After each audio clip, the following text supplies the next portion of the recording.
Okay, this is problem number 2 in your homework. It's another AP free response question. And this time we have a company, Cable Now, that is the only supplier of cable TV services. So since it's the only supplier, we know that this is a monopoly.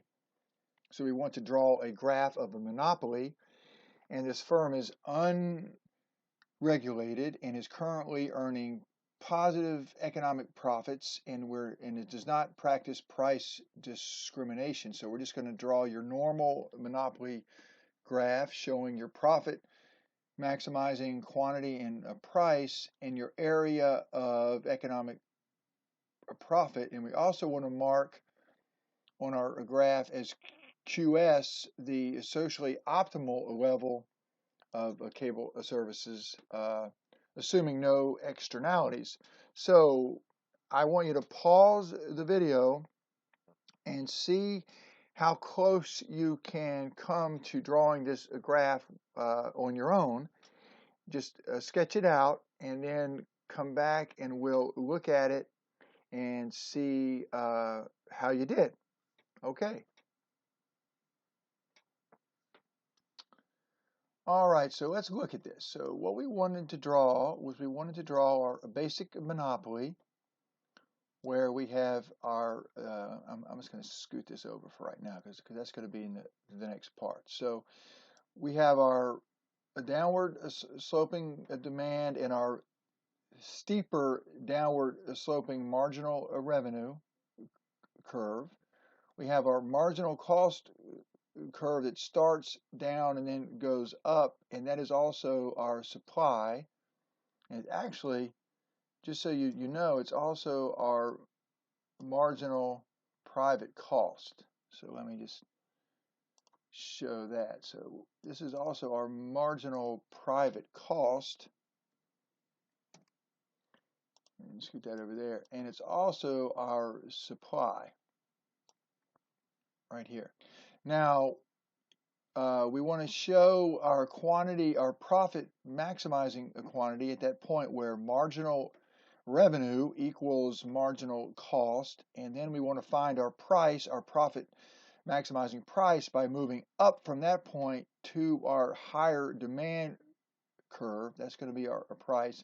Now, once like we did in our last graph, once again, we want to show our average total cost curve U-shaped but below price, so that we're earning positive economic profits, and we want to shade that area in between price and average total cost, and that's bounded by our quantity, our profit maximizing quantity right here.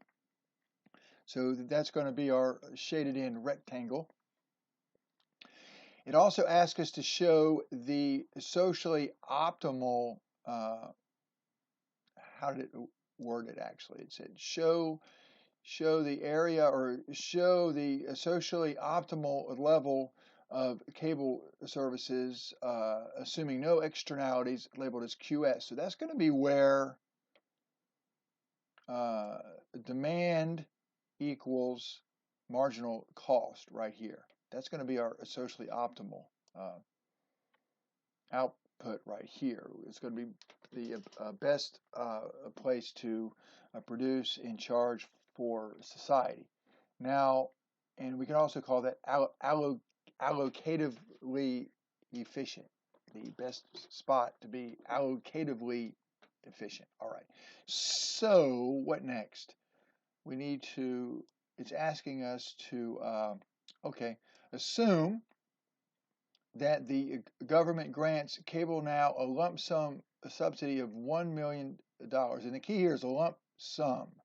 Now that's going to affect your average total cost, but not your marginal cost. So the question is, will this policy change Cable Now's profit maximizing quantity? No, because marginal cost does not change with a lump sum subsidy, only a per unit subsidy. Now, if it said per unit subsidy, that's going to shift your marginal cost curve to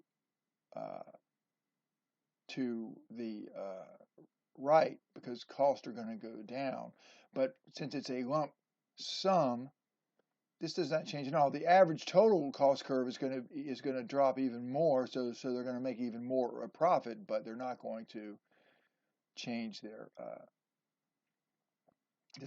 this point right here does not change, in the demand curve does not change. So no change there in the profit maximizing quantity. And the key is that this does not affect the marginal cost curve at all. Okay, instead of granting a subsidy, now assume that the government chooses to require Cable Now to produce the quantity of which Cable Now earns zero economic profit. On the graph you drew in part A, okay, label this as QR. Well, we know that in order to earn zero economic profit, average total cost equals price equals, so it's going to be where that is crosses the demand curve right here. So this is where we want to be in order to earn zero economic profit. And lastly, it's asking you at this point right here, and this price right here, would they be earning positive accounting profit? And the answer is yes, because think about that. If they're earning zero economic profit, remember, average total cost always takes into account opportunity cost, or another way to say that is implicit, IMPLICIT, implicit cost. So that if we're earning zero economic profit, because we're taking out, we're counting as this total cost, we're counting opportunity cost.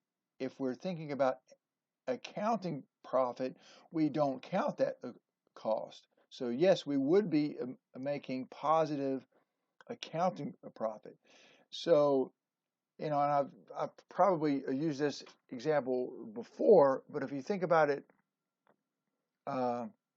in simpler terms, if I quit my job teaching school, say I had a job teaching school making $50,000 a year, and I started tutoring, a private tutoring, and I started a private tutoring business, and I earned the first year $50,000 in profit.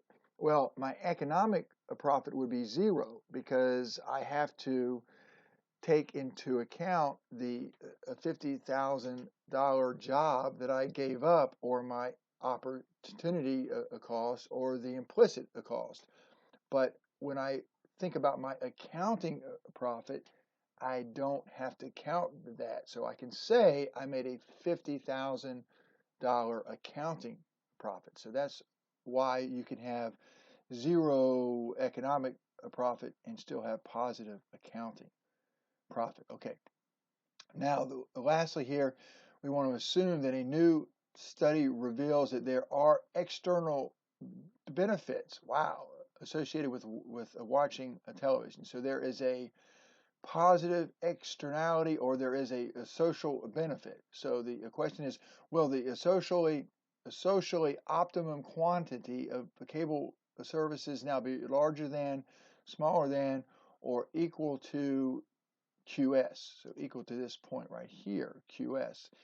And if we think about that, if we're going to have a positive externality, that's going to shift. Then we can draw a new demand right here. It's going to be our marginal social benefit. So this is this demand curve right here is our marginal private benefit. But if there's a positive externality right here, then we have a marginal social benefit curve that's going to be higher right here. So that's going to put our QS point, that's going to mean that instead of being here, here, then with this outward shift, we're going to move from here to here.